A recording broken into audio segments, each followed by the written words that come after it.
Vocês que ficam defendendo a coisinha, vocês não sabem o tanto que ela perturba a cachorrinha. Olha aí, ó, olha, ó, querendo foder a cachorrinha. E ela é fêmea.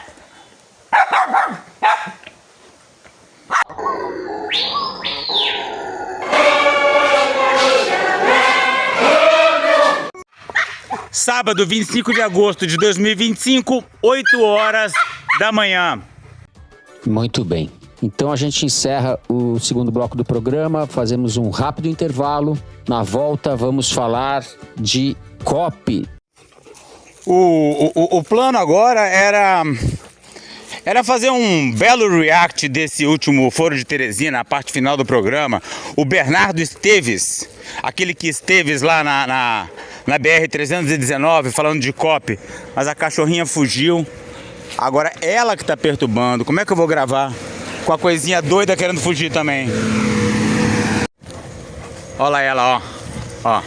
O problema é que quando ela foge, os outros ficam malucos e aí não tem serenidade pra nada. É uma desgraça, viu?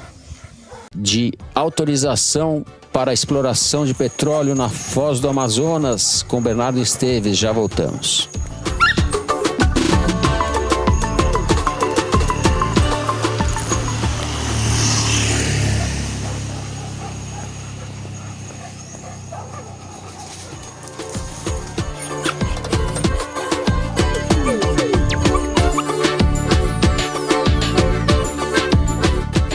Muito bem, estamos de volta. Bernardo, vou passar evidentemente a bola para você com essa, digamos, contradição ou fratura exposta do lulismo, né? Diante dessa decisão de exploração de petróleo na chamada margem equatorial, às vésperas da COP30. Pois é, tá certo o seu diagnóstico, Fernando. É um escárnio essa notícia, né? Essa licença dada pelo IBAMA para a Petrobras, assim, há 3 semanas da COP, é muito má notícia para quem se preocupa com a Amazônia, para quem está ligado no clima e para quem esperava que a COP de Belém fosse um sucesso.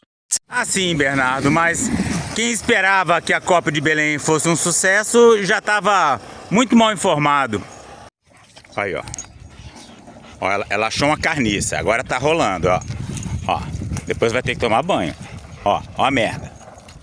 O Bernardo vai fazer uma análise toda baseada na questão da exploração de petróleo na Foz do Amazonas, né? A questão da BR-319, que ele visitou há pouco tempo, não é um grande problema para ele. É a rodovia da discórdia, há uma discórdia.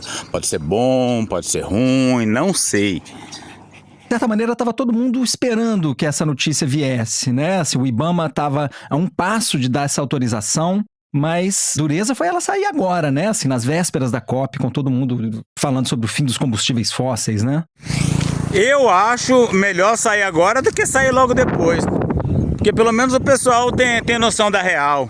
Por exemplo, na questão do clima, esse ano a gente está tendo laninha. Olha só, o dia está úmido aqui atrás de mim. Ó. Ali pode ser até que chova, em pleno outubro, que é a época mais seca do ano. Ano passado isso aqui estava tudo queimando, tudo fumaça. Esse ano parece que nem tem crise climática. Eu juro que eu preferia que não. Eu juro que eu preferia que tivesse esse ano a situação do ano passado. Eu sei que está mais confortável para mim agora, fisicamente. Mas o mundo vai ficar com a impressão de que a Amazônia está de boa. Enquanto que a situação é 1000 vezes pior do que a gente está vendo aí nesse benevolente ano de 2025. O governo fez de tudo para evitar essa coincidência. Pressionou muito o Lula, o Alexandre Silveira, o Alcolumbre, a Petrobras. Estiveram muito em cima do IBAMA no começo do ano para que ela saísse logo e pudesse não contaminar as discussões nas vésperas da COP. Mas o IBAMA acabou fazendo uma série de pedidos para a Petrobras que foram sendo paulatinamente atendidos e a coisa acabou se arrastando até agora, 3 semanas antes. A grande contradição nessa história toda é que abandonar os combustíveis fósseis é a única chance que a gente tem de evitar o colapso do clima. Tá errado, tá erradíssimo, não tem justificativa para ele falar isso. Primeiro que não há como evitar o colapso do clima. Depois, o Brasil emite mais carbono através do desmatamento da floresta amazônica. Ele teve agora há pouco na BR-319, ele viu isso, ele sabe disso. tá? Essa transição energética baseada em construção de hidrelétricas da Amazônia vai acelerar o desmatamento da Amazônia. Então, a visão do Foro de Teresina é equivocada. E é a visão dominante aí na nossa supostamente assim chamada esquerda. Agora ela achou uma carniça e está comendo. A gente não devia estar abrindo novas fronteiras de exploração de petróleo como o Brasil está fazendo com a Foz do Amazonas. E também com a BR-319, Bernardo. Você esteve lá. Aquilo ali é cheio de reserva de óleo e gás, porque é um terreno geologicamente recente, era um mar interior. Então, ao abrir a BR-319, a gente está abrindo novas fronteiras. Você faz questão de ignorar isso. Todo mundo, é como se tivesse acontecido uma grande negociação, assim, uma tentativa de negociação com o governo. Tá bom, a gente fecha os olhos para Ferrogrão, a gente fecha os olhos para a BR-319, mas aí, em compensação, o governo nos dá essa vitória de não explorar o petróleo da Foz do Amazonas. Se lascaram, porque ele vai explorar o petróleo, vai abrir a Ferrogrão e vai abrir vai reasfaltar a BR-319, e enquanto isso o povo nem tem noção dos problemas ligados a essas duas, tá? E a culpa também é sua, Bernardo Esteves, porque você escreveu um artigo precário sobre o assunto ali na revista Piauí.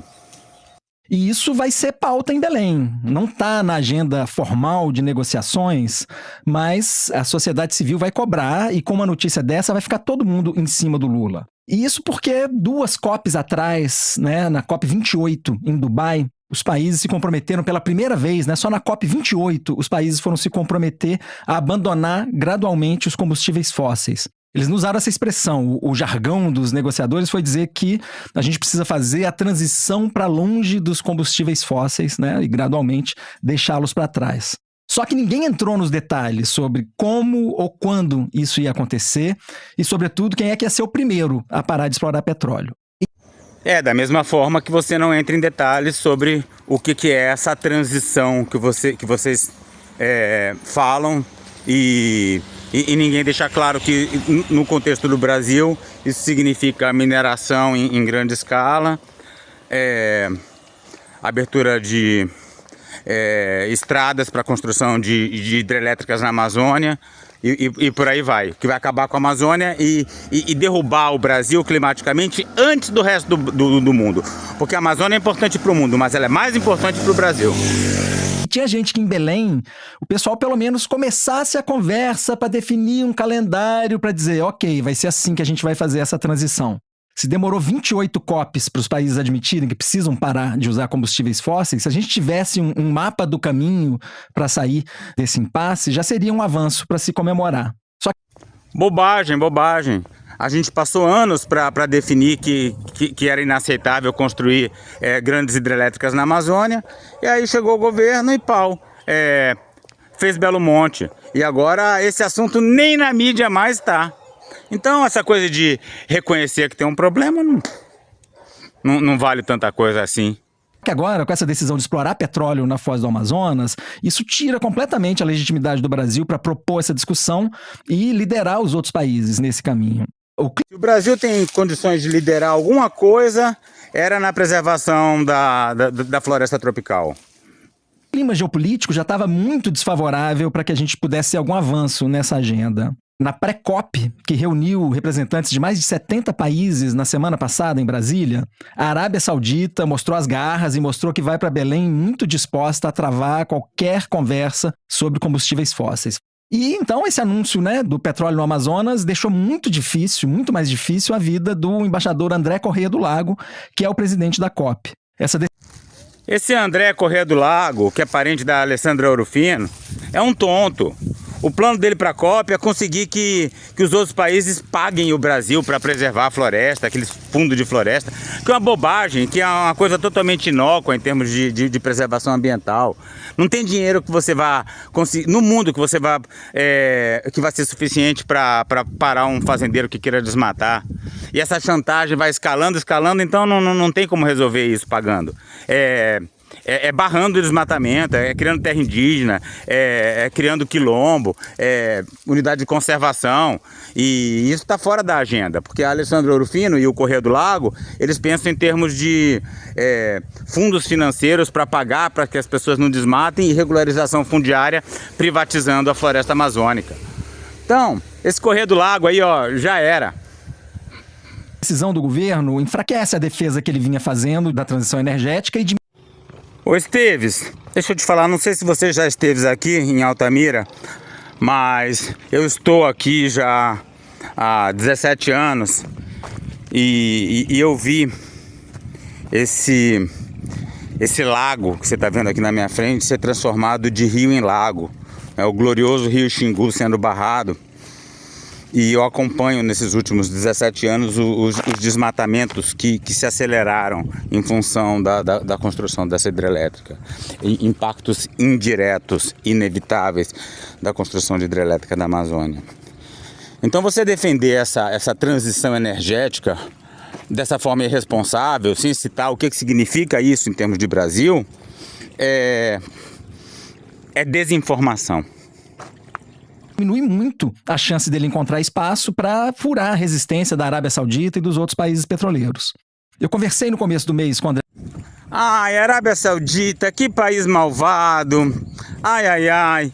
E o Brasil, né, que tem uma matriz energética tão limpa, agora também indo pelo caminho da Arábia Saudita. Correia do Lago para uma matéria que vai sair na Piauí de novembro. Nessa época, a licença ainda não tinha saído, né? Mas eu puxei o assunto do petróleo na Amazônia, que todo mundo sabe que essa licença ia sair mais cedo ou mais tarde.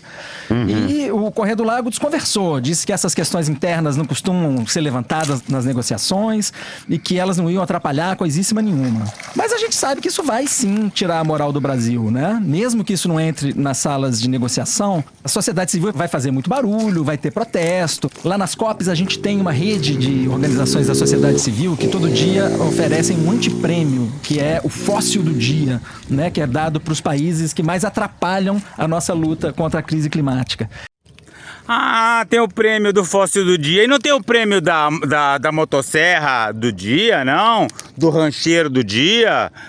Do suposto projeto falso de bioeconomia do dia? Sabe qual que é a real disso aí?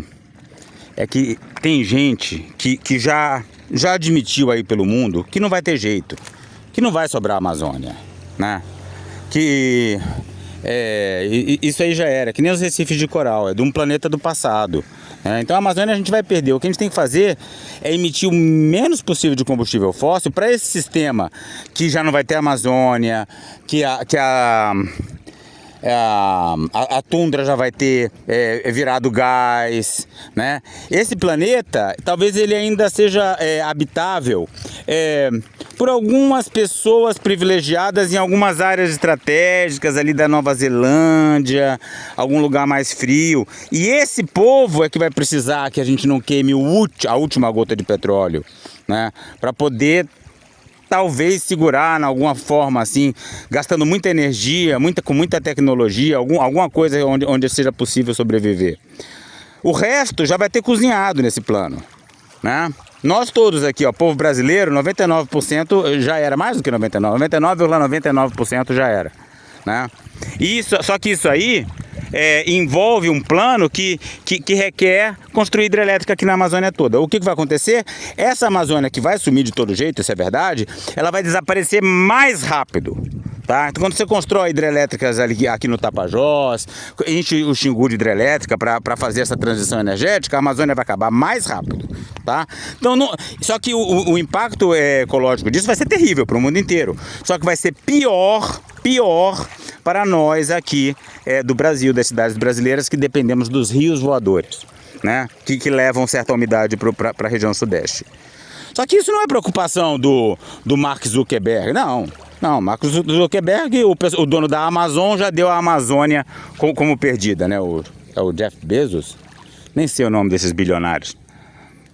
O que eu fico puto É ver o repórter da Piauí e a nossa esquerdinha entrando nessa conversa, que só vai favorecer esses bilionários que vão poder ir para Nova Zelândia, enquanto aqui a gente vai se lascar, porque a gente está acelerando a destruição da Amazônia e as próximas décadas vão ser pior do que elas seriam se a gente não estivesse fazendo essa coisa tão irresponsável.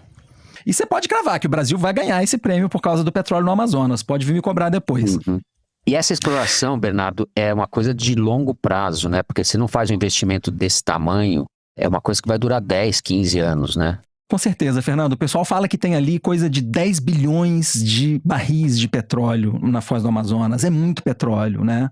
E isso é parte de um projeto do Brasil de virar o 4º maior produtor de petróleo no futuro próximo, né? Assim, atualmente a gente está na 8ª posição. Quer dizer, ninguém quer ver o Brasil 4º produtor mundial de petróleo, mas também ninguém quer ver o Brasil sem a Amazônia.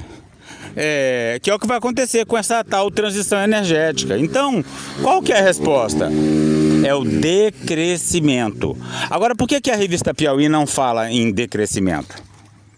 isso tira completamente a moral do Lula. Na última vez que eu estive aqui, eu disse que o Lula gosta de vestir essa skin de líder ambiental. Como é que ele pode pretender liderar o mundo na luta contra o aquecimento global se ele está abrindo uma nova frente gigantesca de exploração de petróleo na Foz do Amazonas? Ele vai falar que nós estamos financiando, a retórica que a gente está financiando a transição energética, né? A retórica dele é essa, que o Brasil precisaria fazer isso para justamente ter capacidade. Sim, é isso aí. Eu nunca sei se esse aí é o Toledo ou se é o outro. Eu gostava mesmo da Thaís Bilenque, viu? Mas vocês é que criaram esse mito da transição energética e facilitaram o Lula de usar essa desculpa. Se todo mundo soubesse que essa transição energética é uma farsa, e é mesmo, eu posso falar isso muito bem porque eu tô aqui do lado do lago da hidrelétrica de Belo Monte. Autonomia para financiar a transição energética, mas é um golpe retórico. Pois é, mas é um remédio que aprofunda o mal que ele pretende causar, né? Assim, é um contrassenso absoluto, né? Sim. Sem falar que se fosse esse o caso, o dinheiro da Petrobras, uma fatia muito maior do orçamento da Petrobras já estaria sendo usada para investir em fontes renováveis de energia, e não é o caso, né? Assim, isso é um discurso da boca para fora. E esse agora é o maior investimento da Petrobras, né? Pois é, a margem equatorial, né, que engloba a Foz do Amazonas, mas vai até o litoral do Rio Grande do Norte, né? Ela está no centro desse projeto do Brasil de virar quarto maior produtor de petróleo, né? Esses são os planos do Ministério das Minas e Energia.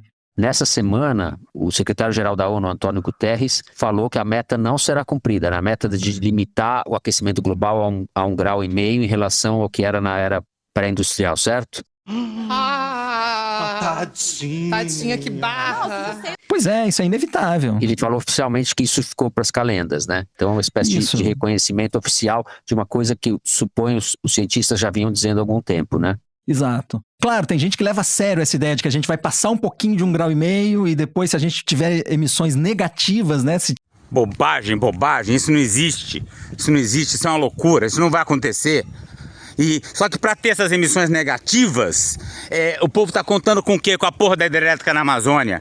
E esquece a experiência de Belo Monte, esquece a experiência de Balbina, de Tucuruí. Acha que daqui pra frente tudo vai ser diferente. Tirar carbono da atmosfera, plantando árvore ou por outros meios tecnológicos. Ô Bernardo, você já plantou alguma árvore? Olha, eu já plantei um bocado, né? Aqui tem o IP que eu plantei aqui do lado do Rio Xingu. E eu sei o tanto de carbono que eu emito só para viabilizar essa árvore, né? Acho que eu já emiti mais carbono para cuidar dessas árvores, acho, não tenho total certeza, do que elas possam ter absorvido com seu crescimento. Então, você falar isso em termos de solução para a crise climática, é risível, é de quem não entende nada de árvore, nem de carbono. Que ninguém provou ainda que tem escala o bastante para poder fazer isso, a gente recuar mais adiante para baixo de 1,5 graus. Mas isso é muito irreal, né? Essa perspectiva, isso não vai acontecer. Esse poço que a Petrobras vai furar, vale dizer, é uma exploração experimental, né? A licença que eles têm é para ver se tem petróleo e se justifica uma exploração comercial. Aí depois tem que começar um outro pedido de licença para, de fato, explorar comercialmente, se houver quantidade o bastante. Mas, assim, tem outros 8 processos de licenciamento em curso no IBAMA, na Foz do Amazonas, e num leilão que aconteceu em junho desse ano, outros 19 blocos foram arrematados, tanto pela Petrobras quanto por outras petroleiras. Então, enfim, realmente o Brasil, né, nesse campo de combate à crise climática, pelo menos no que diz respeito ao petróleo, o Brasil está do lado do problema, não está do lado da solução. Vocês viram a construção da frase dele? Então, enfim, realmente o Brasil, né, nesse campo de combate à crise climática, pelo menos no que diz respeito ao petróleo, o Brasil está do lado do problema, não está do lado da solução.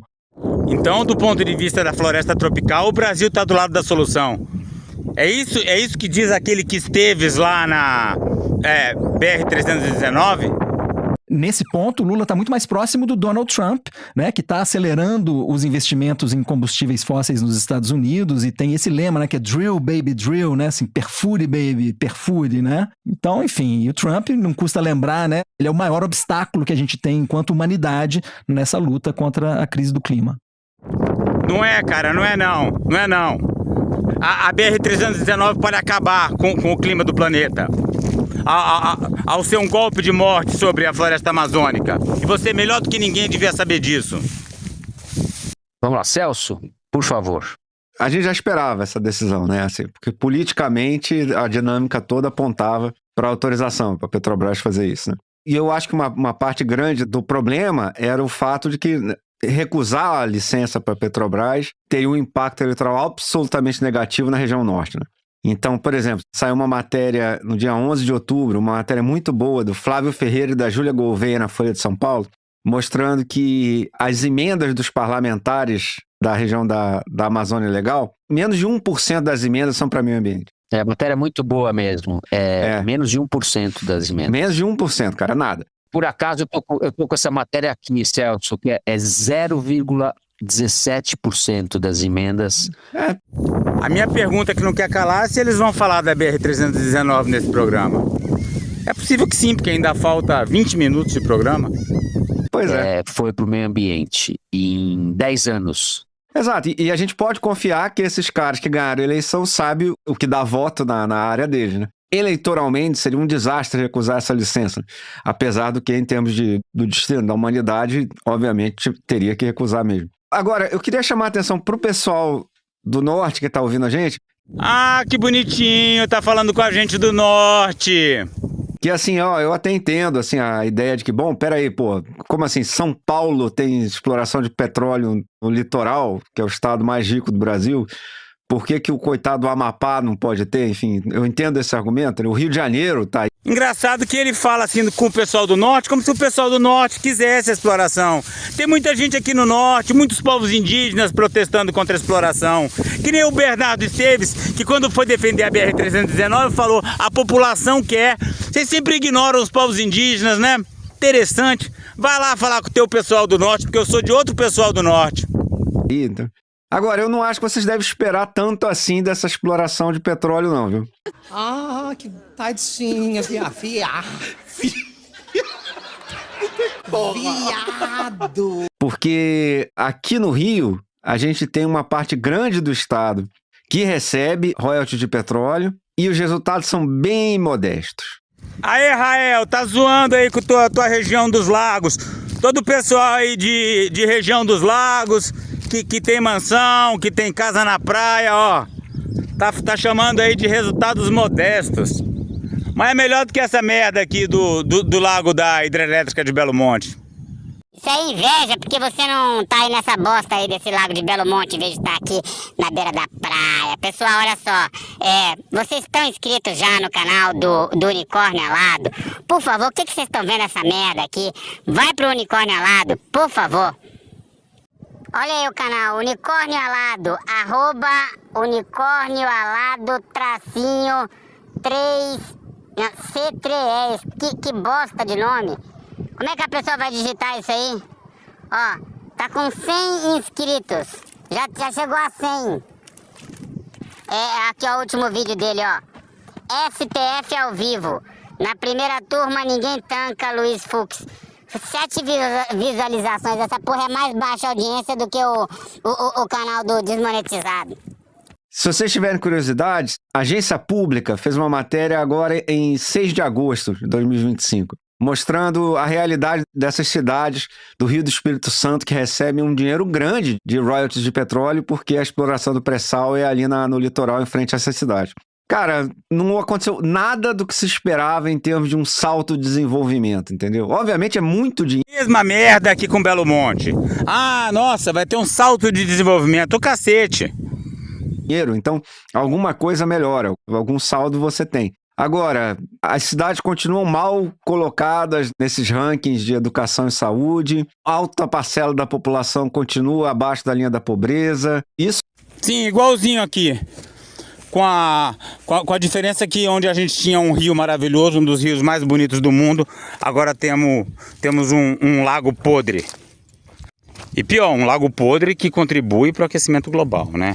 Que essa lama podre aqui na beira dos lagos das hidrelétricas da Amazônia é pura emissão de metano. Não tem a menor comparação com as praiazinhas de areia branca que a gente tinha aqui. É que você não vê esse metano, mas ele ferra com o clima da mesma forma. Isso mesmo em cidades grandes, como Campos dos Goytacazes, por exemplo, tem parte do dinheiro que foi investida em incentivos para empresas irem para as cidades lá. Do ponto de vista lógico, você pode pensar, faz sentido, né, para tentar garantir o desenvolvimento futuro. Foi um fracasso, um monte de empresa deu calote nas prefeituras. Teve uma expansão grande de máquina pública que não sabe se é sustentável quando essa grana acabar. Não se pode excluir a possibilidade que tenha havido corrupção, certo? Vou dizer assim para não ganhar processo, mas enfim. Não se pode. Ah, Bernardo, esse negócio de processo não tem jeito. Quando os caras querem processar... O último vídeo que eu fiz tomando o maior cuidado para não ganhar processo foi o que eu mais ganhei processo. De excluir a remota possibilidade, podemos falar assim, né? Não é impossível que algum político aqui do interior do Rio tenha roubado dinheiro aí do petróleo, né? Seria exagerado dizer que a possibilidade disso acontecer é zero. Então, olha, vou avisando o pessoal do Amapá, quer dizer, assim, também não é para ter expectativa de que esse negócio aí vai resolver o problema de vocês, que esse dinheiro vai cair no bolso do cidadão comum do Amapá, que a escola do seu filho vai melhorar, enfim. O precedente no resto do Brasil é muito ruim. Muito bem. Ana Clara. Bom, eu acho que vale a gente lembrar que o Lula nunca foi particularmente conhecido como um ativista ambiental, né? Ele sempre foi mais ligado à pauta do emprego e da renda, né, nos governos dele, mas ele entende a importância global desse tema e ele entende... Não, ele não entende não, senão não tinha feito Belo Monte, tá? Ele entende que esse discurso ambiental dá voto. Esse tema como parte importante do soft power brasileiro, né? Por exemplo, para o governo, a COP é o evento mais importante realizado no Brasil nessa gestão, mais importante do que o G20 e do que os BRICS. A realidade é, né, o governo dele quer prescindir desses royalties, ainda que a gente não sabe nem se serão royalties que virão para um governo dele, né? Porque essa licença autoriza pesquisa exploratória. Ai, Ana Clara, parece que você não entende como as coisas funcionam. Só dele anunciar... as ações de certas empresas valorizam, não precisa esperar sair petróleo para as pessoas ganharem dinheiro, não. E muita gente já fica instantaneamente feliz com o Lula e ele tem mais chances de se reeleger. Que mundo você vive? Você já leu o Capitalismo 4.0 do professor Paulo Giraldelli? Evidentemente que não.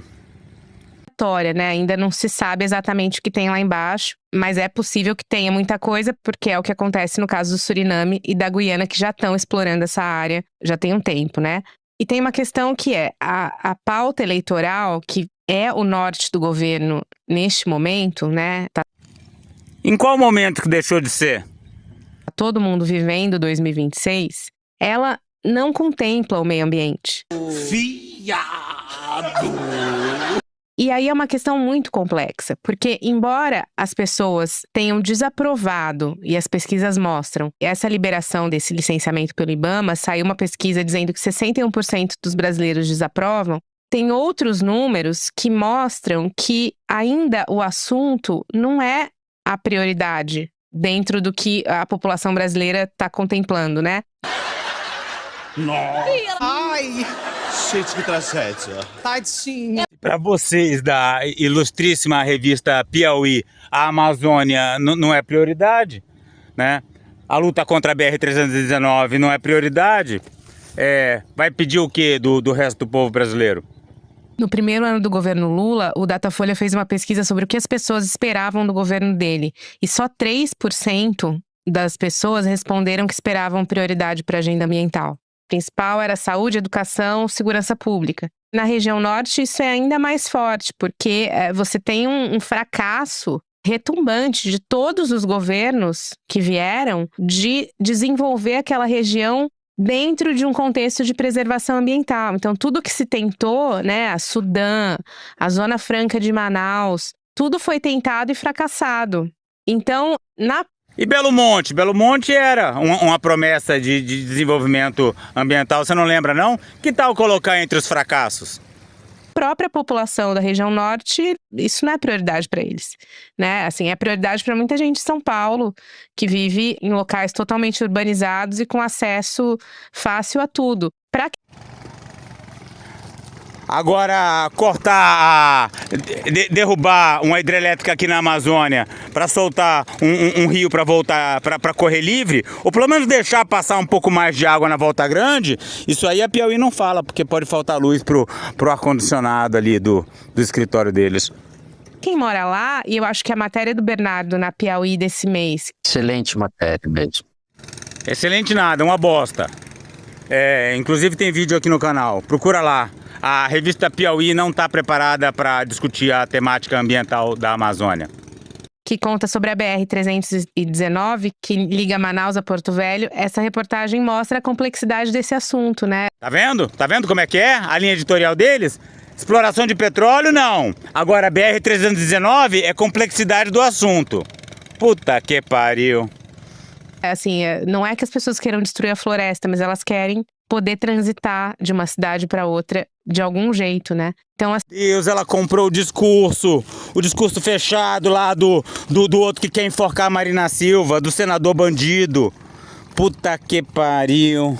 Desculpa, eu não queria estar falando palavrão, eu queria fazer uma coisa séria no YouTube. Mas que merda, hein?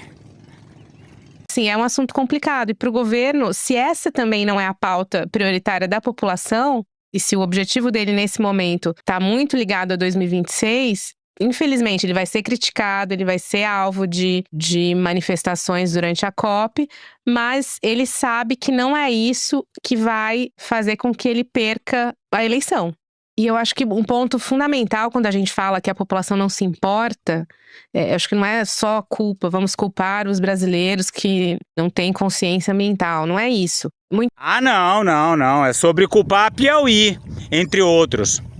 E nessa hora que chega o meu amigo Danilo e fala: Rodolfo, você tá criticando quem tá do nosso lado, o melhor jornalismo do Brasil, o pessoal mais bacana, você tem que bater nos nossos aliados. Não pode, assim não dá. Eu vou fazer o quê? Vou ficar ouvindo essa merda calado? Muitas vezes as pessoas sentem as consequências dos desastres ambientais muito tempo depois, então elas acabam não conectando as coisas, assim, elas não conectam a necessidade de você votar num deputado que tenha uma pauta ligada a isso com um benefício que possa vir a acontecer na sua vida. E quando acontece um desastre ambiental, como aconteceu no Rio Grande do Sul com as enchentes, a primeira coisa que você pensa não é na questão ambiental, você pensa na infraestrutura que não existe. Olha o peixão que ele pegou aqui, cara. Olha aqui, olha o tamanho desse. 2 tucunaré. Isso aí não é fácil, não. Ele tá dando sorte, é porque o rio tá baixando bem. Legal, parabéns. Obrigado. Foi você que pegou? Foi lá. Ah, certo, muito bom. Vai pegar mais? Vai sim. Na isca aqui. Com certeza. Sorte, né? É isca artificial, né? É. Ah, que joia. Legal, ó. E que fez com que aquilo acontecesse, né? Os diques e tudo mais, a gente discutiu muito isso naquela época, né? Quem tem sentido isso muito, mas não muda a sua posição, é o agronegócio, né? Porque você tem no Pará, você tem aqui no Rio de Janeiro, no próprio Rio de Janeiro, o Vale do Café, terras que foram inviabilizadas em razão da exploração desenfreada, né, de cultivos. Tadinha, que barra. Que hoje elas lá não cresce mais nada. Então, assim, o agronegócio, que justamente é o que mais tem interesse na liberação dessas licenças, também é que mais está sentindo os efeitos das mudanças climáticas. Uma contradição. Ah, que tadinha, viado.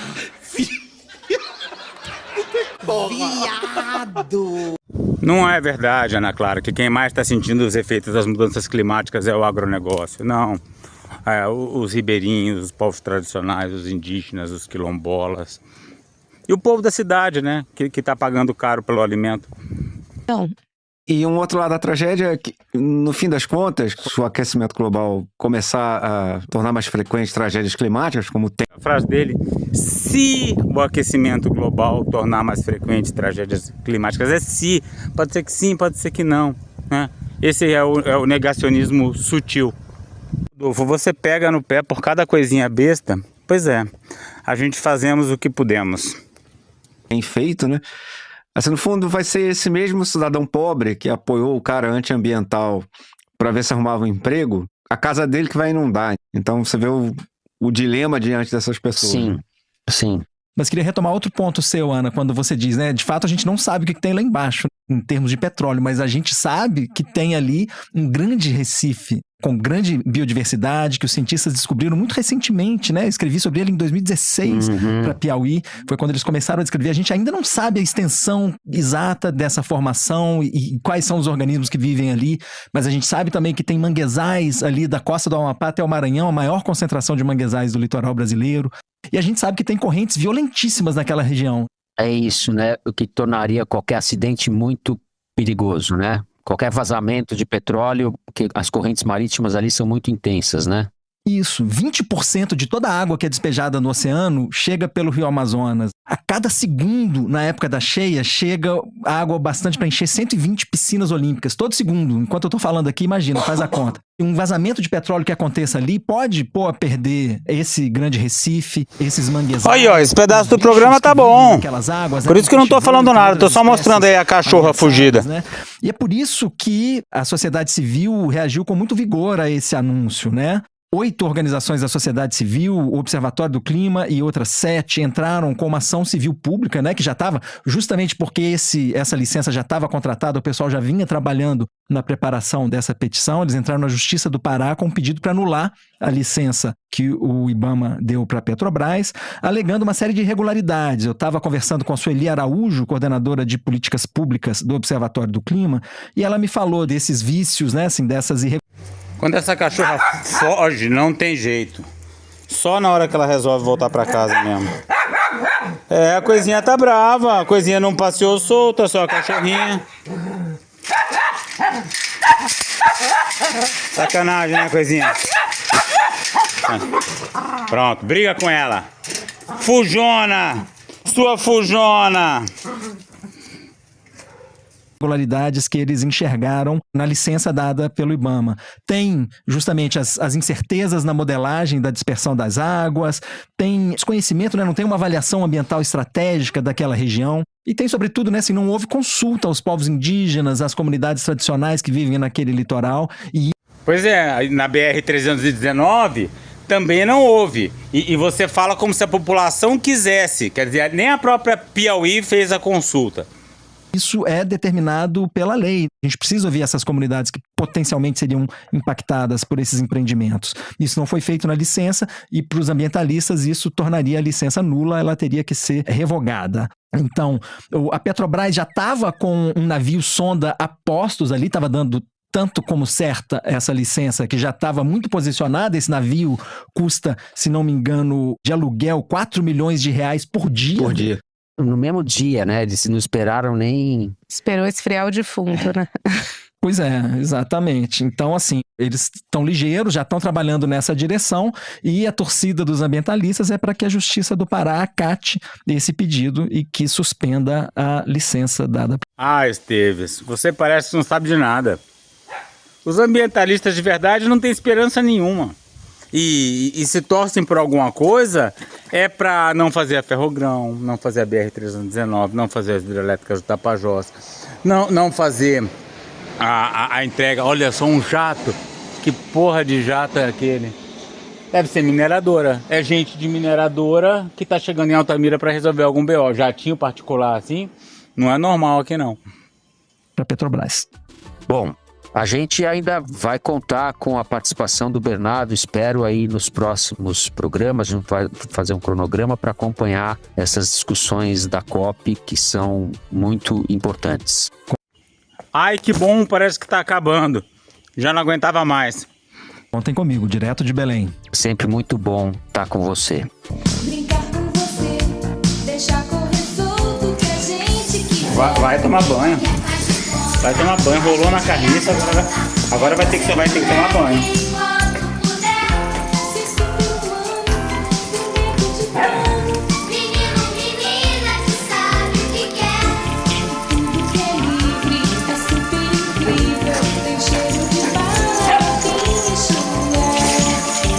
Nosso time é Bernardo e mais 10. É isso. A gente encerra então o terceiro bloco do programa. Vamos para um rápido intervalo e na volta, Kinder Ovo. E eu vou ficando por aqui. Então, quem quiser ver o resto do foro, aliás, a primeira parte... cachorrada insuportável. A primeira parte é muito interessante, sobre a coisa política. O problema é quando entra na área ambiental. Mas aí é todo mundo. É o Foro de Teresina, é o Calma Urgente. E eu critico as coisas que eu gosto, porque eu acho muito mais interessante. Faz muito mais sentido criticar. Eu vou ficar criticando agora a Revista Oeste, sabe? Fiado! Ai, Gente, que tragédia. tadinha. Você tem que aprender a ser gente. Seu orgulho não vale nada. Nada.